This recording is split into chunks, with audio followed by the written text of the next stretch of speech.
Okay, so we're in the Rambam, Perek Vav, and we began yesterday. And because we're going to revisit 2 points, I kind of want to just review from the beginning because we didn't cover that much ground. So this is on the mitzvah of being mahadar Talmid Chachamim.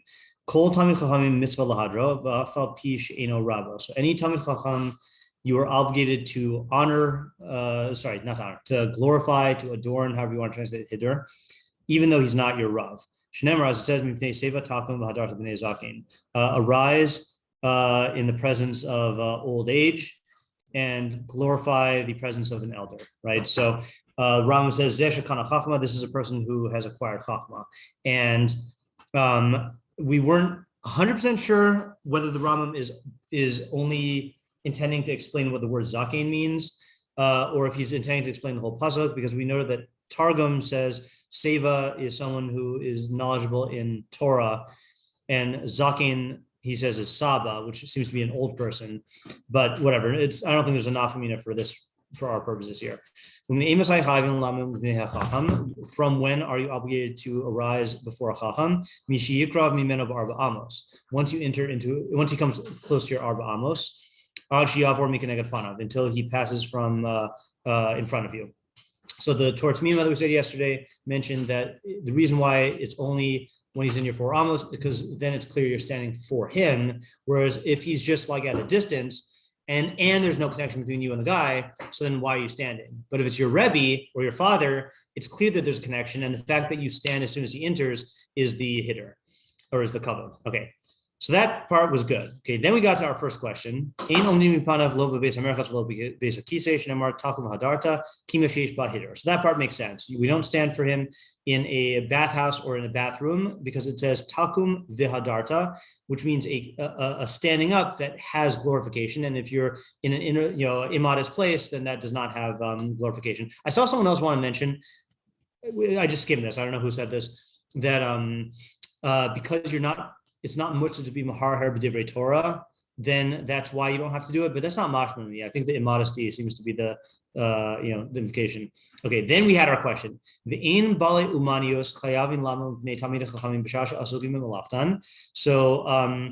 the craftsmen are not obligated to stand because of Talmid Chachamim at a time that they're involved in their work. Which, by the way, the Kafach brings down the Ran, who says that there's a machlokas rishonim seemingly about, is it that they're not chayav but they are allowed to, or is it that it's usher for them to? And he meant, again, this is when I was skimming for something else. He mentioned that the Ran brings up the possibility that it would be usher to stand because let's say we're not chayav, but let's say I stand up and the guy next to me chooses not to. So now that results in a bizui of Talmid Chachamim. So whatever that shita was, I don't know if it was a havamina of the Ran or his actual shita, says that it's they may not stand. Okay, but then he says Shnemar takum v'hadarta, arise and glorify.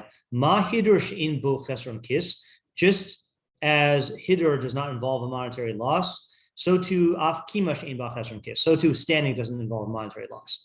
So we went to the Gemara, we had a problem because the Gemara really seems to have a better drasha for the purposes of the Rambam, which is ma hidur she'ein bo bitul malacha af kima she'ein bo bitul malacha, and that seems to fit better. And the way the Gemara darshaned it out there was it said that hidur doesn't have an idea of bitul malacha, so therefore kima doesn't have an idea of bitul malacha. And then once you say kima doesn't have an idea of bitul malacha, so therefore it also doesn't have chesron kis, and therefore you wouldn't have to do a hiddur in a case where there is chesron kis. So our question was, the Rambam seems to have gotten the drushos backwards. Okay, so I found, as I suspected, my Kafach intuition, Kafach talks about this. If you want the hard copy, you can look at it. It's in the hard copy on page.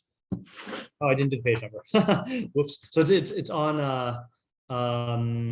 There's probably easier to find it because I just saw it. Yeah. Okay, so this is in the Kafach, though it's on Vav Beis in Talmud Torah. If I had a chopstick to point out to you with, then I would, but I don't. It's here. Okay, so os. Wait, is that the right place? Is that did I do the right parak?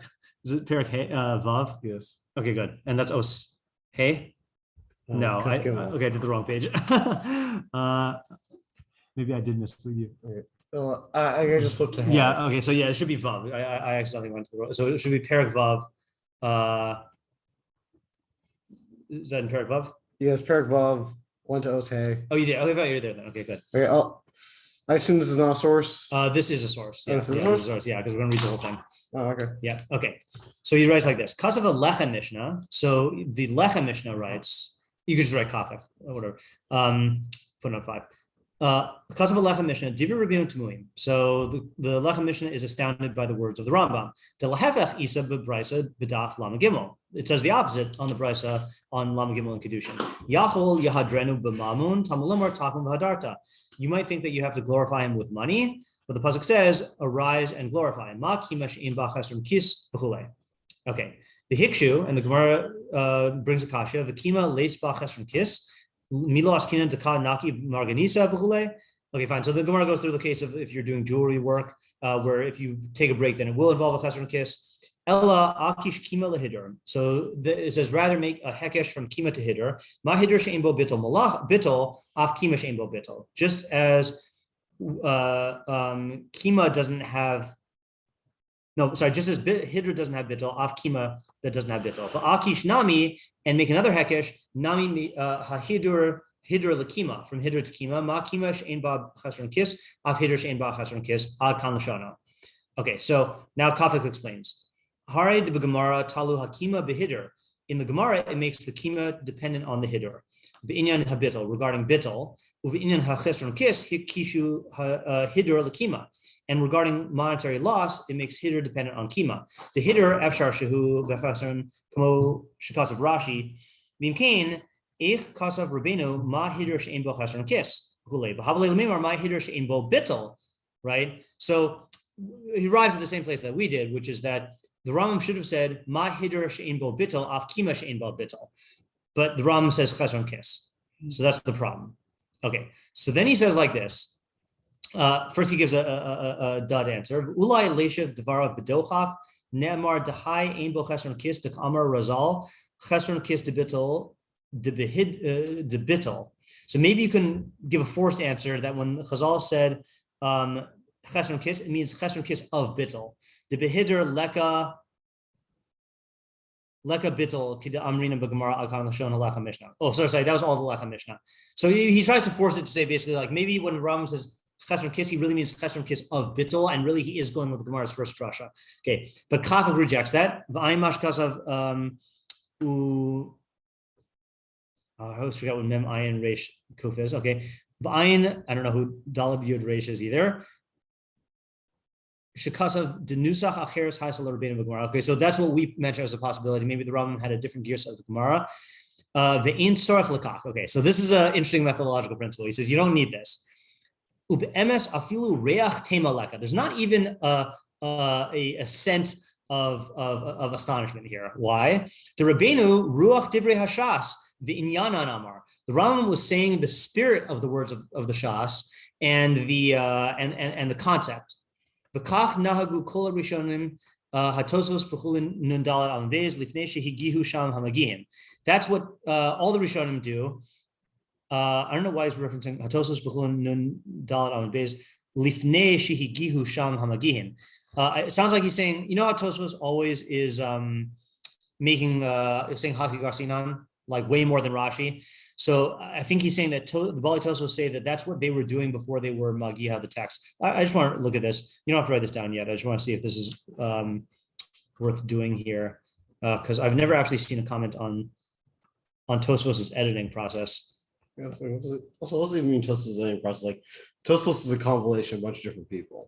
Right. But I think what he's saying, and I've heard accusations of this nature before, that let's say like you have certain people who edited the Girsaos by looking at actual manuscripts, you know, and saying like, oh, you know, this is an older, more authentic manuscript, etc. And then there are those who are kind of like, if the text doesn't look right based on their svara, then they'll be more what do you call it? Like inclined to edit it. Where am I going? Chulin? And then Who cares about reality? Yeah. I mean, that's, you know, that's what happened to the Rambam in the printed editions. Nun Dalad Amud, did he say Amud Beis or Amud Aleph? He says Amud Beis, thank you. And Tosfos says on Amud Beis.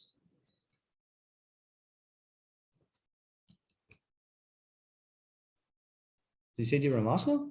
Lifneshi Higiu Sham. Oh, does he say, is there Haki Garcinan? Maybe you should try Haki with Higimel with the apostrophes in the middle. Yeah. Not good there. All right, maybe one apostrophe. One, I don't think is going to be it. No, I don't think that's not even in the thing. What about Garas? Oh, there we go. Yeah, here we go. So I'm going to try doing this without context here. Yeah, so this is you could write Tosfos, Chulin, Nundal, Amud Beis, Tosfos, Dibra Moscow, Ain.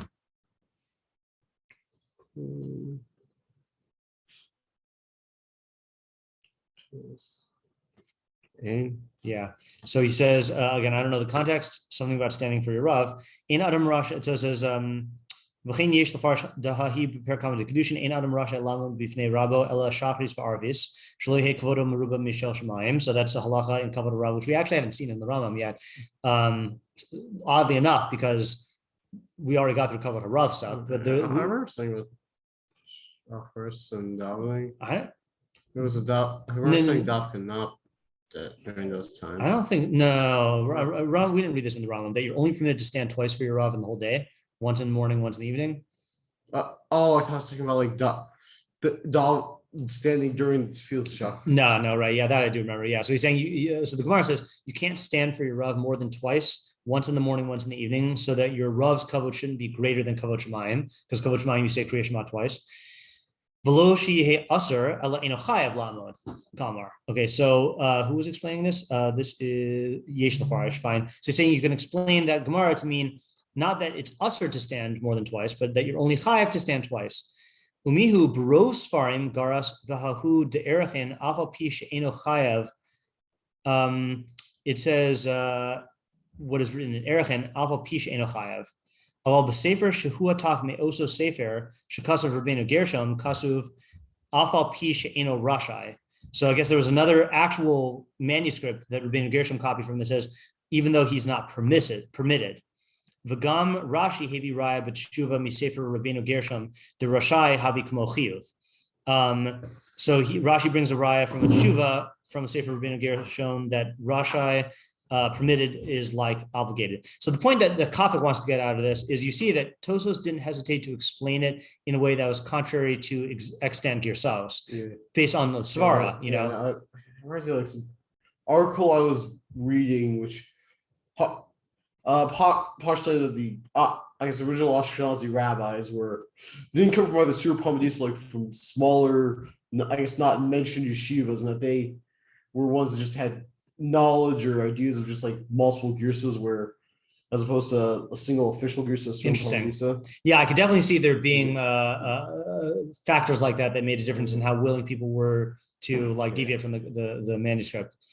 Okay, Vaharan Sham Mahider Shein Bo Chesron Kis Afkim Shein Bo Chesron Kis V'Katalashon Harasham Rav Madani Yom Tov Al Harash Sheir Harash Lo Dak Hu Atma Lo Dak. Fine. Okay, so what I wanted to get out of this was that thing that he's saying the Rambam, like he's saying there's no question at all. The Rambam is just getting the spirit of the thing, and the spirit of the thing is that you're not losing money. That Hidr doesn't involve losing money, and he's therefore not medayik with the drushos in the shas. And what's interesting is, I always was under the impression that whenever possible, the Rambam tried to quote the exact lashon of Chazal, like including the drushos. And you see, though, the Kafich is willing to go with this idea that the Rambam was just giving over the gist of the concept, and he's willing to say that over positing that the Rambam had a different girsa. So I don't know what to make of this. I just think it's interesting that like he had the same question we did, and he didn't give a forced answer, and he's just saying, yeah, the Rambam was just trying to get the idea across. Yeah. I guess he was doing one more step in the circle. Yeah, exactly. Yeah. So I don't know how I feel about this, but I thought it would be interesting to show it to you because obviously Kafka has been for a lot more Rambam than I have. Okay, the next And last outstanding question we had from yesterday was in Mamrim Vav Dalid about the case of Vav Dalid. The case of the father who is the student of his son. Okay, Ha'av Shaya Talmid Beno, the father who's the student of his son. Ein Ha'av Omed Bifnei Haben. The father does not stand in front of his son. But to the contrary, the son stands in front of his father, even though he's his Talmud. So our question was, why? We've seen that when there's a competition between a Rav and a Kavod Rav and Kavod Ha'av, usually Kavod Rav trumps it.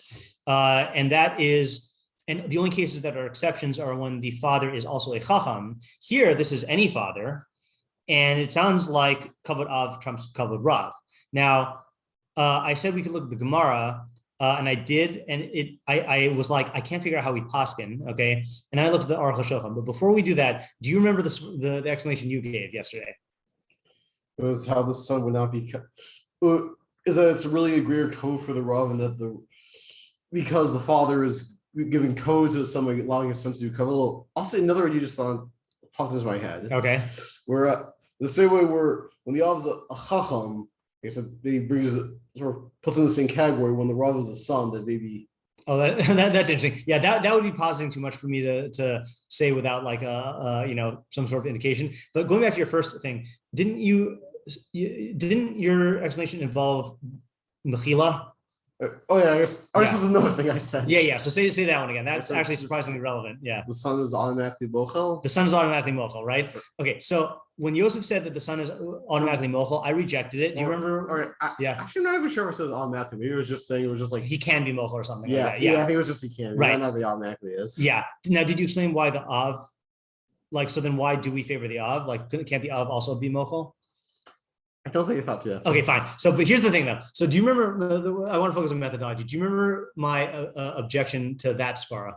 No. So I said it's too worky outy. Okay, which means you have to posit a bunch of stuff, right?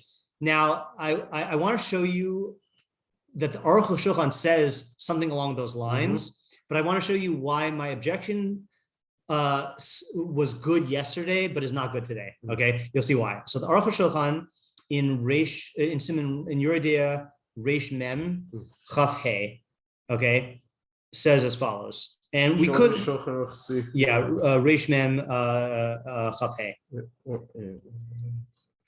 Okay, now he's going to quote the Shulchan Aruch and the Torah, but we'll just read it from his quote. V'kasvu HaTorah v'Shulchan Aruch Reish Mem and Chaf He. Yeah, v'kasvu HaTorah v'Shulchan Aruch Sif Zayin De'im Haya Aviv Talmid Beno. If the father was the student of the son, kol echad mehen omed mipnei hasheni. Okay, so I think we mentioned this yesterday also. He says each one should stand for the other. Okay, so that's how the Torah and the Shulchan Aruch paskin, and that makes sense, right? Each one has a mitzvah. Yeah. The father has a mitzvah kavod rabo, and the son has a mitzvah kavod av. So they stand, right? It'd be like the Spider-Man meme. V'tamam mishum de Gemara hava al shneim baya de lo ifshata. And the reason is because the Gemara raises it as a question which it does not resolve.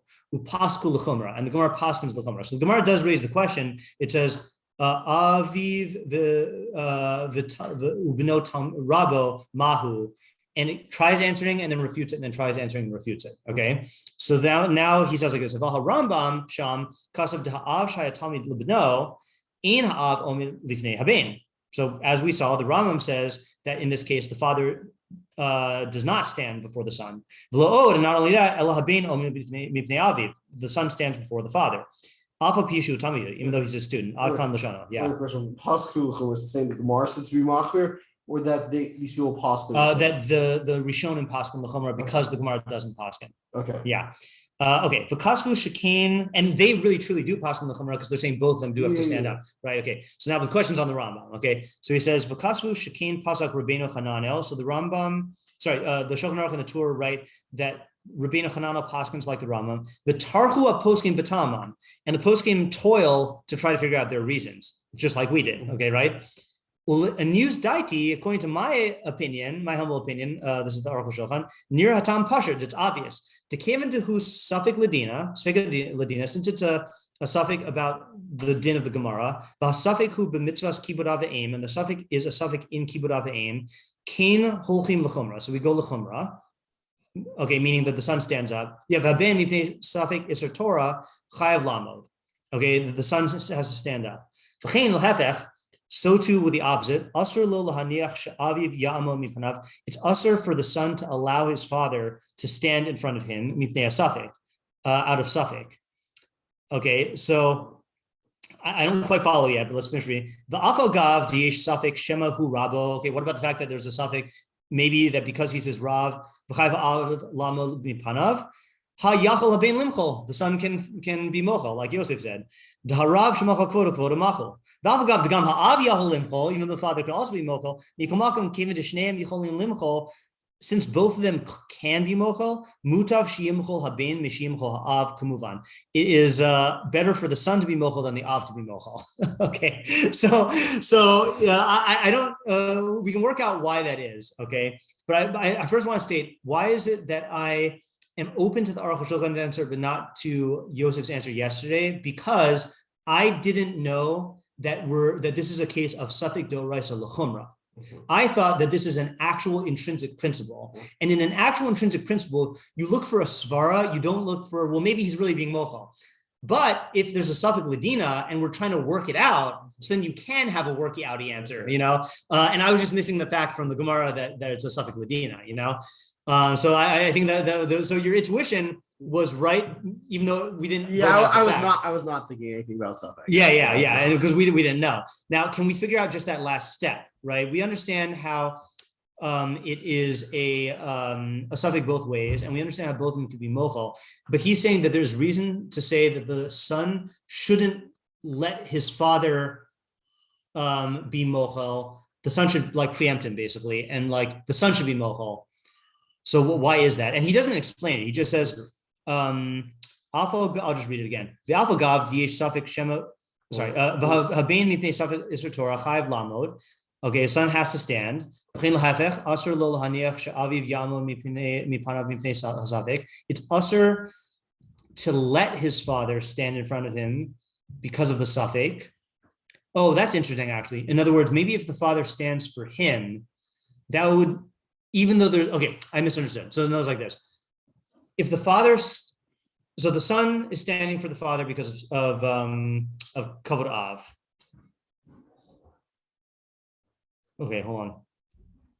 And if the father stood for the son, I had a train of thought, but I lost it. Let's finish reading. It's also to allow his father to stand before him because of suffix. The alpha gav diyesh suffix shemahu rabo. Even though there is a suffix, maybe it's his rav. V'chayav ha'av la'amod mipanav. Maybe the av has to stand in front before him. Ha yachol haben limchol. The son can be mochel. The rav shemachal kavod kavod machol because he has the right to be mochel. Rav. The alpha gav degam ha'av yachol limchol. Even the father could also be mochel. Mikom kim de shnehem yicholim limchol. Since both of them can be mochel, mutav shiyimchol haben mishiyimchol ha'av kemuvan. It is better for the son to be mochel than for the father to be mochel, as we understand. So that's what we have to figure out. I just trying to like, but it's probably my his with the with the Rav Talmud case, the theory you can I was saying where at some point you're someone's Talmud and then like you just become a gull or something and he learns from you, at which point the situation can flip around. So there'd be well, like they can never happen with the father son. It sounds like a different idea. That sounds like based on the future. This sounds like in the act of Mechila itself, there's something like this question is like why don't we also for the son to have the father stand before him, but not the reverse? Well, no one's saying it's usher, right? Yeah, he does. Oh, also lo shani oh yeah, you're right. Also lo lahaniach shaviv yama mipanav mipnei asafek. Right.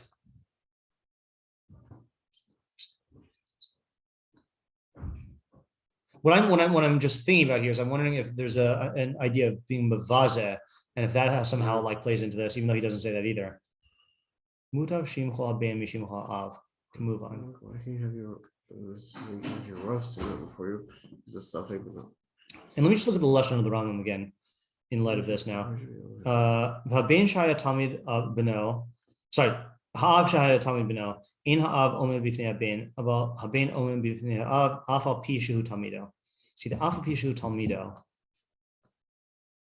I mean, I know that's just saying the facts. Yeah, I don't know.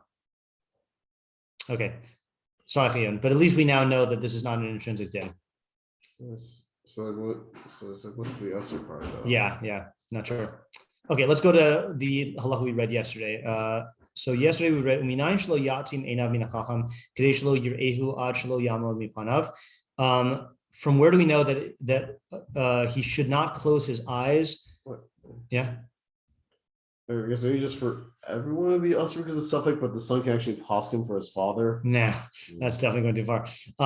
So how do we know that it's usher for a person to close his eyes from seeing the chacham so that he doesn't see him, so that he doesn't have to stand for him? Talmud lower, because the pasuk says v'yaresem elokacha. It's the pasuk says you shall fear your God. That's at the end of that pasuk. In I just want to show you the full pasuk again. We haven't seen it yet today. Let's go to And what safer? we're doing Vayikra. Is it 1932? Let's see. 1932.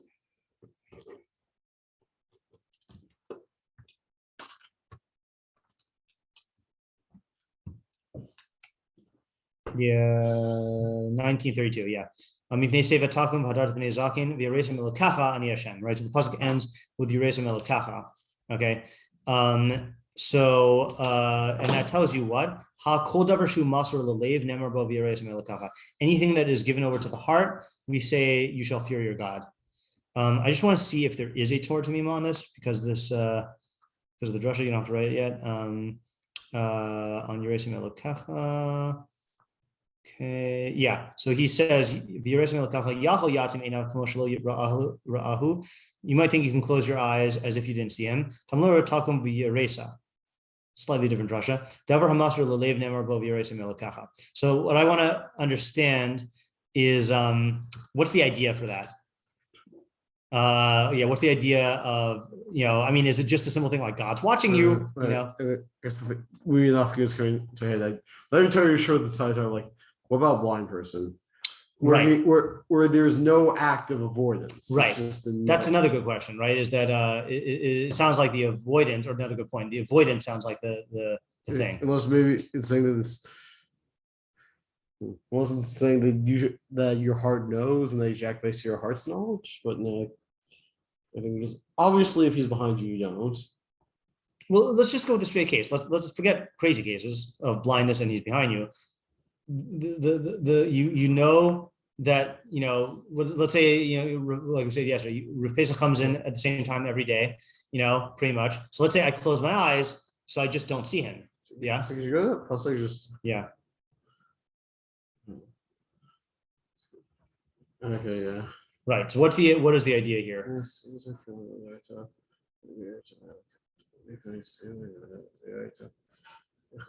Like, what's the havamina that you could close your eyes and not see him? I mean, halakhically that makes sense, right? Because if the mechayev is seeing him and you don't see him, then you're not chayev. Well, actually, when the pasuk doesn't say anything outside. Well, that's the Torah path, right? That when you see him, then you get up. It's just that's weird because, or at least I think it would be requiring a drasha to counter a Torah peh when you could just not have neither those words or the Torah peh. I don't know. I mean, everyone holds that you sound when you see him. So let's just start with that. Okay.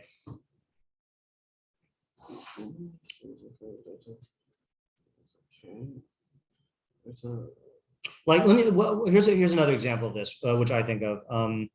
I think this is the same parak as. Yeah. So earlier in the parak, then it said,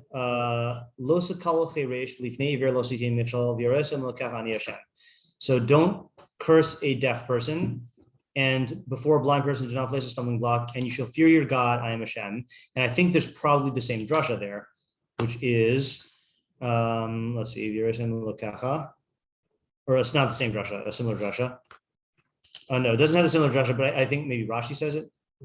whatever. But like there's a havamina that says you might think, why does the pasuk say lo sakal cheresh when really this applies to any Adam Yisrael? Because you might think that since the cheresh doesn't hear it, so then cursing him is not usher. Kamash Malan, it is. So what's the idea there? The idea there is that lo sakalel is not only a din bein Adam lachavero. It's not like don't curse people because you're going to hurt them. It is also a din in terms of Adam bifnei atzmo, or bein Adam l'makom, however you want to say it, is that the act of cursing is detrimental to you. So even if the guy can't hear it, then you should still not do it. So I'm not saying it's the same thing, but it's reminiscent of our case because, you might think that, let's say like my Rebbe walks in and I go like this, so I could reasonably say like, oh, I didn't see you, so I didn't stand. But the pasuk is saying, no, God knows, which means that there is a perfection. Maybe this is the idea, that there's a perfection that this is trying to foster in you to be mahadir your chacham, or to be machabed your Rebbe. So for you to and it's, in other words, you're not doing it for him, you're doing it for you. So for you to like willingly ignore that and pass up that opportunity for perfection is a lack of Yiras Hashem. Is a lack in Yiras Hashem of of trying to perfect yourself. That make sense? Let's see what the Torah Tamiма says, and see if he says anything remotely along those lines. Where is it? So it's at the bottom. Yeah. So God will investigate. Okay. Hey, he had the same intuition that I did. He quoted Lifnei Iver. Okay, that's good. That's good. I had the same intuition he did. Let's see what he says there. 80, he said. Ani Hashem. Yeah. Hare hadavar masur lalev shnemar v'yizrim lekach ani Hashem. What's the exact translation of masur? Given over to. Rotzalamer. We should read the whole drasha. I think, unless this is too much of a thing. Yeah, I want to read this. I think this is important, even though I haven't read it yet. Okay, so the full drasha says like this. Lifnei Iver v'gomer. Mahu lifnei Iver. Lifnei suma b'davar. Before someone who is blind in the matter, meaning not a blind person literally. Al haya no tel mimucha etza, al titin lo etza she'ena hogenas lo. Don't, if the guy is taking advice from you, don't give him advice that is not proper for him. Al tomar lo tseb hashkama k'dei sheyikafchuhu listim. Don't tell him go out early in the morning in order that bandits will take him. Say b'tarayim b'shvil sheyishtar bev. Go out in the afternoon because he'll get, I think, heat stroke. V'shema yitomar itza tova ani nosin lo. Maybe you'll say, I'm giving him good advice. Hare hadavar masar lalev. The matter is given over to the heart. Shnemar, as it says, v'yirasem lekach ani Hashem. All right, let's see how he explains this drasha.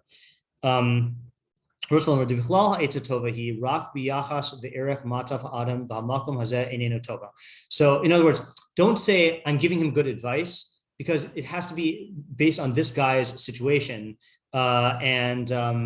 He says, "Rak b'yachas ve'erech matzav ha'adam v'hamakom hazeh einenu tova." In other words, you can't have advice. You can have advice that is good, but if it's not good for the guy, then you can't give it to him. Oh, let me just fill in Chaim now that he's here. Chaim, so what we did in the first half of the year is we answered the two questions from yesterday about the Kima V'Hidor drashos. We didn't really answer that, but we saw Kafach who gives his answer to that. And then we did the Av, who the Talmud is his son, the Av is the Talmud of his son. And we just started this new thing, or another thing on yesterday, trying to figure out the idea of you might think you close your eyes, Talmud Lomer v'Yirasim Elokacha, it's a davar hamasor lalev, and God knows. And so the Torah Tamima referred us to this, the earlier drasha of that in Lo Sakal Cheresh Lifnei Iver, where it says Yirasim Elokacha ani Hashem. So we just started reading that. Let's see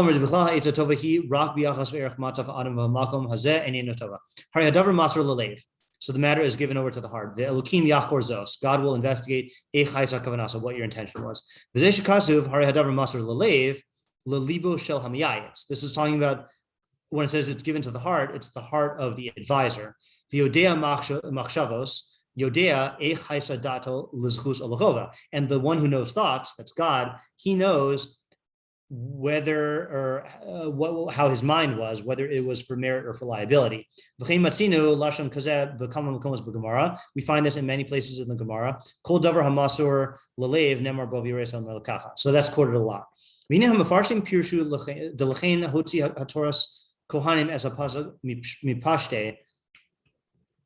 Hold on. This is going into why Lifnei Iver is taken out of its pshat, meaning that it's literally talking about a blind person. Maybe this is not relevant.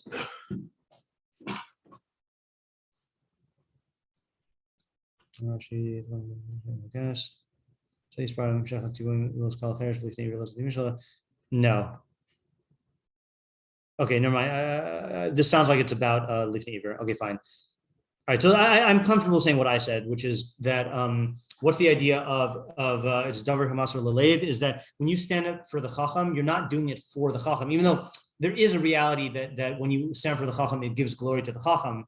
But more, not more importantly than that, but more fundamental than that is you are perfecting yourself by taking this opportunity to show kavod haTorah or kavod to your Rav. And if you turn away from that, that itself is a flaw that God will punish you for. Is that the case of kavod?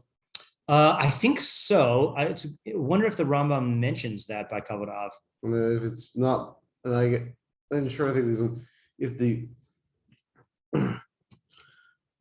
like if, that's interesting. And like if kavod av is not about yourself, right? That is interesting. I mean, he doesn't bring down the halacha by kavod av.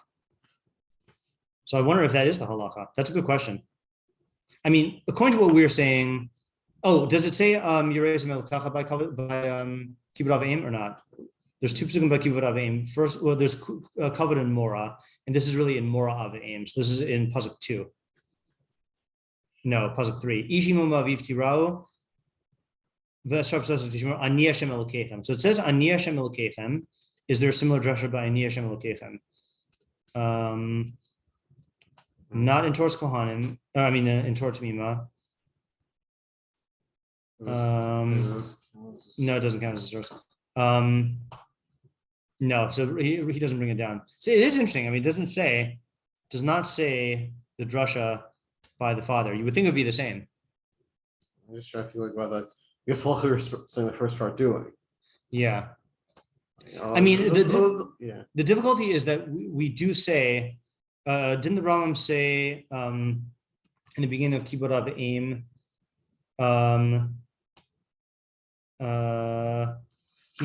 he says, V'omen b'fanav kederech she'omen mipnei rabo, which presumably includes all of the particular halachos.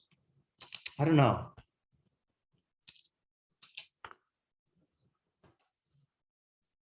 I'm not sure. It's interesting because you would think that you would need a drasha for it, though. But the other thing also, here's the other thing I'm not sure about. According to the Rambam, okay, is it usher to close your eyes to not see your the chacham? What do you say? You say also close your eyes and do you close your eyes and not stand, or do you close? No, close your eyes and not stand. Yeah. What I'm asking is, uminayin shelo ya'atzi meinav. He says you should not close your eyes from a chacham. Is that giving us? Is that saying it's usher to do this, or is that just saying that you're avoiding a perfection and this drasha is more of a ethical or philosophical thing? Because if it is halacha, then we have a question: why wouldn't this apply to your father? And you would need a drasha, or you need something to transfer this halacha over there. But if this is just saying this is not a good thing to do, to close your eyes, like here, for example, for tzedakah, if you close your eyes so you don't see the ani, that's actually usher. Okay, and I just want to prove it from the halachos of tzedakah. Sefer Zra'im, matnos aniyim.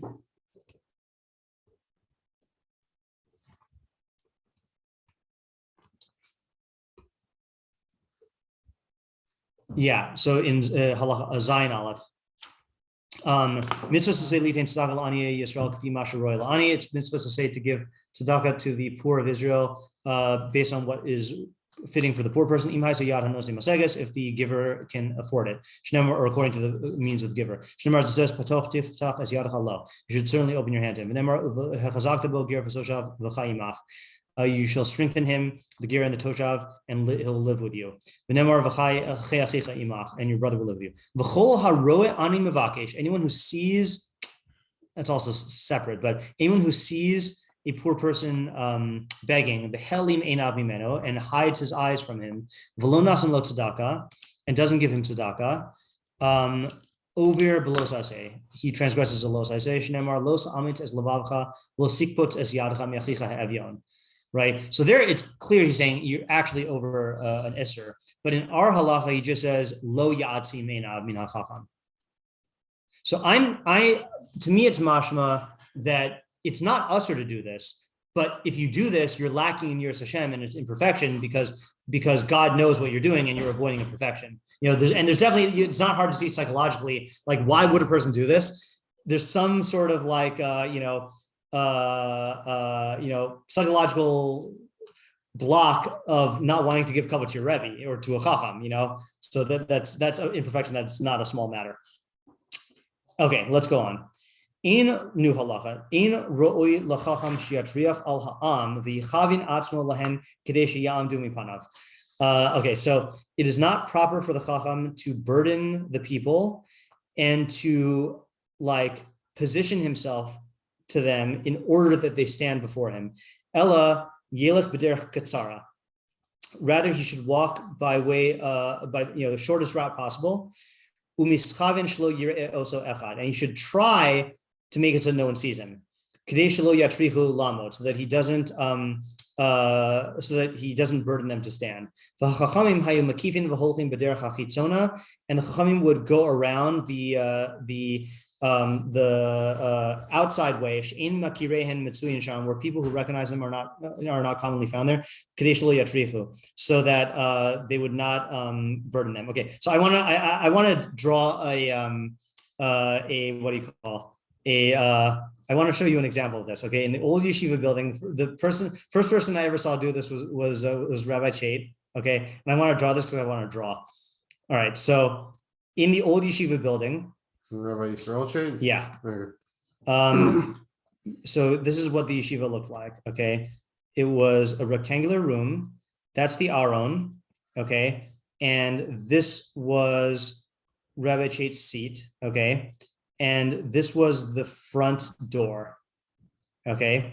And oh, you know what? Hold on. I actually have to, okay. You might think this is a waste of time. It's not. Trust me. Okay. Okay. So this was the main base midrash. Okay. There was also a room next to the main base midrash, which was the library. Okay. And there was a side entrance. Okay. Over here from the outside. Okay. There was also a kitchen. Okay. And there was a back entrance, which was here. And then there was a stairwell. That's not the spirally thing. There was a stairwell. Okay, this will be the stairwell that went up, and you could go to the second floor, and there was a hidden passageway. And then there was a stairwell that went down that emerged through a door right over here. Okay, so the shortest way for Rabbi Chait to go would be to come in through the front door and go to his seat. Right? But the problem, quote unquote, in this framework is all the people in shul would be sitting here and they'll have to stand. So what Rabbi Chait would do is, the funny thing is I would always see him coming through this door. Okay. But the question is, I don't know now if he went like this or if he went all the way. So instead of coming through the front of yeshiva, he went all the way around the back of yeshiva and up the stairs and all the way through in order to come down in that spot. But the point is that he went a long way. And the funny thing is that, many times you would hear the door open and then you'd see him and everyone stand up. But depending on like how noisy the Beis Midrash was, like while waiting between Mincha and Mariv, I'm remembering this from like on Friday nights or whatever, or like Shabbos morning, then if everyone was like noisy and stuff, sometimes you wouldn't even see him come in, So to me, that's like the quintessential demonstration of like how you should go all the way around in order to avoid being seen. But the question, you can ask a question on this based on what we saw earlier with Kavod Harav. I don't think it's a real question. Yeah? This might be what you're talking about today. Didn't we see earlier that it's like better for the Rav to not take away Kavod? Yes, right. So that's what I was thinking also. And wouldn't this violate like that whole idea? Like the Rav is going out of his way so that people don't have to be behind him. When earlier we said that it's better that people are behind him and he shouldn't be Kavod. Right. So the question, as Chaim is phrasing it, is also the way that I initially recollected it, which is that the Rav shouldn't deprive his Talmud of opportunities to be mechabed him. And this sounds like if you take this advice as a Chacham, you're going to be doing that. However, let's look at the actual lashon of the Rambam, because I'm thinking now that that's not actually what he said. He says, I think it's going. V'chol hamonea tamida milashamsho monea mimeno chesed uporek mimeno yerushalayim. Anyone who prevents his Talmud from serving him is withholding from a chesed from him and is taking off Yerushalayim from him. So specifically service, not kavod. And furthermore, we see that in the Rav being mochal on his kavod, that was the other halachah we said we would come back to, which is that harav hamuvhak shirata limcha al kavodo b'chol advarim ha'elu le'echmehen b'chol tamid le'echmehen reshus biyado v'afa pi shemachal chayav hatamid lahadro v'afilu b'shar shemachal. Right. So we see like this is what are we talking about in Perek Vav? We're talking about hidur, and we're talking about a chacham going out of his way to like obviate the need for people to be mahadir him. And what we talked about earlier was the Rav depriving his students not from hidur and not even from kavod, but from a specific form of kavod, which is shimush. So the question is, can we like come up with an explanation of these three cases that like make sense of these principles? That on the one hand, the Rav should not, or maybe it's the two cases. On the one hand, the Rav should, it's bad for the Rav to withhold opportunities to be for the Talmud to be mashamish him, but he should go out of his way to prevent people from being mahadir him, or to withhold the need for people to be mahadir him. Who makes sense of that? And I agree with the sentiment of Chaim's question, which is that like, given everything we've said, isn't it good for people to be mechaber to the Chachamim, and isn't it bad to like withhold from them that opportunity? Like if all Chachamim always did this, if we gave all Chachamim invisibility capes and they could somehow like move without being seen, wouldn't that be bad for Klal Yisrael? Because then people would not stand up for them as much, and like it's going to lead to a drop in the kavod of Chachamim. No. I think it would make them respect Chachamim less if they stood up more, because it's just the more you see, the more common it is. It's just like it's like standing up when. I guess let's see, standing up, say, in dramatic entrance to a show like that, show something like if you're at the grocery store and he's there, it's like, Okay, so I think you're on the right track, and I think you could bring a better raya though from the Rambam. Where does the Rambam say the problem is, or the reason for this is? He says it 3 times. Tircha, right? So the problem is the tircha. The problem. So in other words, he's not saying that a chacham should avoid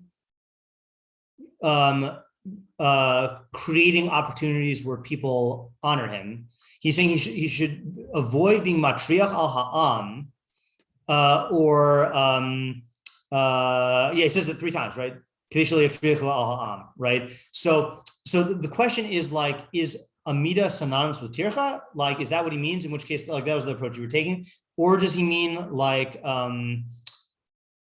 something else where like see, also just another thing. Yeah. Right. We're talking about. Is this talking about like a stam chacham is supposed Stam chacham, yeah, they're not just your Rav. So, okay, well, I guess there's another thing. The previous case for the more Rav Muvhak, so he's their main connection. Right. There's just like this. There isn't. He's just like doesn't like giving the art to certainly connect them to, I guess, higher ideals. Yeah, that's but for your stam person who you have no connection to, and like who only knows you because like he's like read some of your svarim, then he's like not. He's probably a lot less likely to make connections to higher ideals through honoring you. I don't know. I mean, the whole point of the mitzvah is to do that. I mean, let's just take a side track here, which is I wanted to do this at some point anyway. Look at the Sefer HaChinuch in mitzvah. Let's see here. Sefer HaChinuch mitzvah Reish Nun Zayin. That's a source.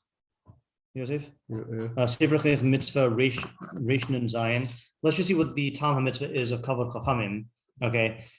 Mishrashe mitzvah lefi she'ikar heyos adam nivra ba'olam hu mipnei hachachma is because the essential reason why a person was created in the world is because of chachma, kadeshi yakir borao, so that he should recognize his creator.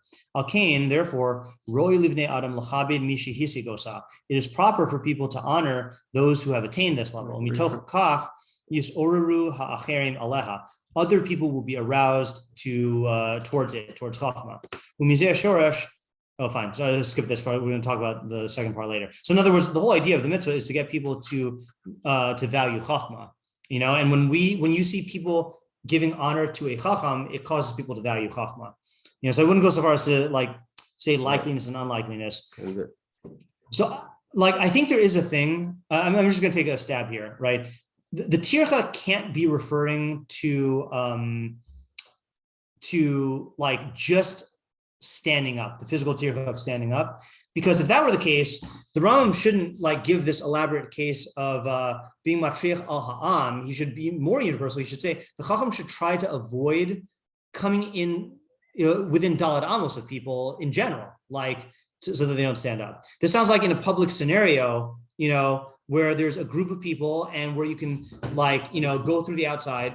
So what I'm wondering here, and I'm just going to throw this out here, is there's two types of tircha. There's a tircha of the physical labor, and then there's the tircha of the psychological burden of someone making you do something for them, like classic example, like the same kid who the mom says, take out the garbage, and the kid says, oh mom, like I'm so exhausted. Like I worked so hard today, like, can you have like my brother do it? That same kid will then like leap to his feet and like run out to like go greet his friends, and exert more effort. But it's the fact that his mom is making him do it, So is the tircha here the fact that like, if you see the chacham come in and take the long route, and that there's a short route that he could take, there's a part of you that says like, he just wants all the people to stand up for him. Like he's just like making us go through this, and like that can be like counter productive in terms of the goal of the whole mitzvah. And that's why like the Rambam is phrasing it in terms of alternatives. When there is an alternative, then like, you should take the route that is less of an imposition, because impositions can be, burdensome on the people. But when there's only one way into the room, he doesn't say, oh, you should avoid going into the room. Like, like there's no ideal of avoiding triggering this mitzvah.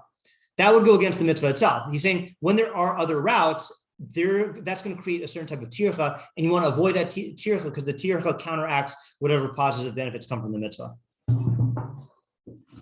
Now that is only answering half. Does that make sense? No reaction. Oh, okay. We got a nod and we got a thinking. Can you repeat that? Yeah. So what I'm saying is like this: is the tircha the Rambam is talking about is when there are multiple ways. A way that involves making lots of people stand up, or like more people stand up, or whatever. Like he says, directing himself towards them so that they stand up before him, right? And instead of doing that, he should take the shortcut so that he doesn't like impose this upon them. So what I'm saying is that that's the problem. The problem is imposing something upon them when there is an alternative that wouldn't impose it upon them. And the problem with it is the fact that you're going to look at this Chacham and say he chose to make it an additional imposition. That's going to counteract the benefits that would come from us giving honor to Chachamim. But if there's only one way in, like you can't get mad at the guy for walking. Like it's not the physical tircha of like getting up. It's not saying, Rambam's not saying a Chacham should avoid, as much as possible having people stand up for him. Like, and should avoid like going near people so they don't have to stand up for him. No, he's saying like when there's two routes, he should take the route of least imposition. Okay, yeah, I don't think this is crazy svara. I think this is just like a simple reading. Okay, but now we haven't answered the second question, which is, in the case of a Talmud serving his Rav, we say that the Rav should not withhold opportunities, and if he does, then he's withholding chesed, and he is being porak yirah shamayim. So why don't we say the opposite, that the Rav should not be matriach his Talmud by having him serve him? Or we also saw with the in Kibbud Av V'Aim, a similar thing that where are we? Am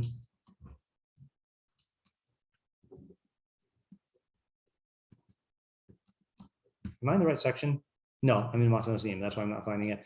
In Mamrim again, Mamrim Vav.